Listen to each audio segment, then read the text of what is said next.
ಮಾಧ್ಯಮಗಳ ಜೊತೆಗೆ ಶಾಸಕ ಶಿವಲಿಂಗೇಗೌಡ ಮಾತನಾಡಿ ಪೆನ್ಡ್ರೈವ್ ಪ್ರಕರಣದ ಪ್ರಜ್ವಲ್ ರೇವಣ್ಣ ವಿದೇಶಕ್ಕೋದ್ರ ಮೇಲೆ ನೀವೆಲ್ಲ ಅನೌನ್ಸ್ ಮಾಡಿದ್ರಿ. ಮಧ್ಯದಲ್ಲಿ ಏನಾದ್ರೂ ಅನೌನ್ಸ್ ಮಾಡಿದ್ರೆ ಅದರ ರಿಸಲ್ಟ್ ಪೆನ್ಡ್ರೈವ್ಗೆ ಹೋಗೋದು. ಪೆನ್ಡ್ರೈವ್ ಪರಿಣಾಮ ನನಗೆ ಗೊತ್ತಿಲ್ಲ. ಹಳ್ಳಿ ಕಡೆ ವಿಚಾರಣೆ ತಲುಪಿರಲಿಲ್ಲ ಎಂದರು. ಪೆನ್ಡ್ರೈವ್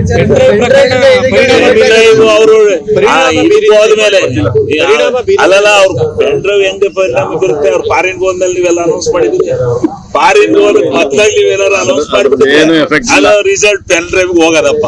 ಈಗ ನೀವು ಪೆನ್ ಡ್ರೈವ್ ಈಗ ಪರಿಣಾಮ ಎಲ್ಲಿ ಬೀರಿತ್ ನನಗೆ ಗೊತ್ತಿಲ್ಲ. ಅದು ನನಗೆ ಗೊತ್ತಿಲ್ಲ. ಅವ್ನು ಫಾರಿನ್ ಹೋದಂತ ರೆಸ್ಟ್ ತಗೊಂಡ ಜರ್ಮನಿಗೂ ಏನೇ ಅಂತ ನಾನ್ ತಿಳ್ಕೊಳುತ್ತೆ. ಆಮೇಲೆ ಗೊತ್ತಾಯ್ತು ಇಲ್ಲೇನೋ ಹಿಂಗಾಯ್ತಂತೆ ಹಂಗಾಯ್ತಂತೆ ಅಂತ ಕತೆ ಬಂದು ಬೆಳಿಗ್ಗೆ ಎದ್ದು ನೀವು ಹೊಡೆದ್ರಲ್ಲ, ನೀವೆಲ್ಲ ಟಿವಿ ಹೊಡೆದ್ಮೇಲೆ ಏನು ಎಂತು ಅಂತ ನಾವು ಚರ್ಚೆ. ಹಳ್ಳಿ ಕಡೆ ಅದು ತಲುಪಿಲ್ಲ, ಎಲ್ಲೂ ತಲುಪಿಲ್ಲ, ವಿಚಾರನೇ ತಲುಪಿಲ್ಲ. ಅದು ಯಾರಿಗೂ ಗೊತ್ತಿಲ್ಲ. ಸರ್, ಈಗ ಜೆಡಿಎಸ್ ಇರೋ 4 MLA ಅಲ್ಲೂ ಕಾಂಗ್ರೆಸ್ಗೆ ಲೀಡ್ ಬಂದಿದೆ. ಜೆಡಿಎಸ್ ಇರೋ 4 ಕ್ಷೇತ್ರದಲ್ಲೂ ಅಲ್ಲೂ ಹೌದೌದೌದೌದು. ಅದು ನಾನು ಹೇಳಿದ್ನಲ್ಲ ಸರ್, ಈ ಮುಂದೆ ಉರಿಯಾಳುಗಳಾಗ್ಬೇಕು ಅಂತಕ್ಕಂಥದ್ದೆಲ್ಲ ಒಗ್ಗಟ್ಟಿನಿಂದ ಬಹಳ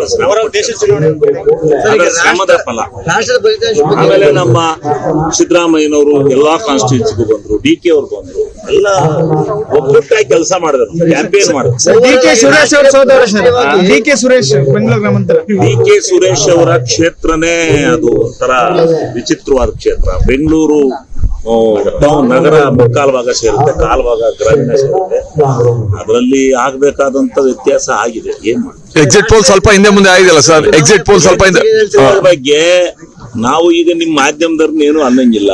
ನಾವೇನು ಆ ಸಮೀಕ್ಷರವ್ರು ಎಲ್ಲೆಲ್ಲಿಂದ ಬರ್ತಾರೋ, ಯಾತಾತಳಿಂದ ಬರ್ತಾರೆ. ಆಗ ಎಲ್ಲೋ 25 ಜನ ಕೇಳ್ತಾರೆ, ಅದ್ರ ಮೇಲೆ ಹಾಕ್ತಾರೆ. ಏನು ಮಾಡಕ್ ಆಗಲ್ಲ. ಎಕ್ಸಿಟ್ ಪೋಲ್ ರಾಹುಲ್ ಗಾಂಧಿ ಹೇಳಿದ್ ಕರೆಕ್ಟ್ ಇದೆ. ಒಂದು 50 ಸೀಟ್ ಮಿಸ್ ಆಗಿದೆ. ಅವರು ಅಷ್ಟು ಕಷ್ಟಪಟ್ಟಿರೋ ಹೊತ್ತಿಗೆ, ಅಷ್ಟು ವಾತಾವರಣ ಇರೋ ಹೊತ್ತಿಗೆ ಅವರು ಹೇಳಿದ್ದು ನಡಿಗೆ ಮಾಡಿದ್ದಾರೆ. 95 ಬರುತ್ತೆ ಮಾಡಿದ್ದಾರೆ. ಅವರು ನಾಯಕರು ಈ ರಾಜ್ಯ, ಈ ದೇಶಕ್ಕೆ ಮತ್ತೊಬ್ಬ ನಾಯಕ ರಾಹುಲ್ ಗಾಂಧಿ ಅವರು ಇರ್ತಕ್ಕಂಥದ್ದು ಈ ಚುನಾವಣೆ ನಿರ್ಧಾರ ಮಾಡಿ. ಇನ್ನಷ್ಟು ಹೆಚ್ಚಿನ ಸುದ್ದಿಗಾಗಿ ನಮ್ಮ News 11 ಕರ್ನಾಟಕ ಚಾನೆಲ್ಗೆ ಲೈಕ್ ಮಾಡಿ, ಶೇರ್ ಮಾಡಿ, ಸಬ್ಸ್ಕ್ರೈಬ್ ಮಾಡಿ.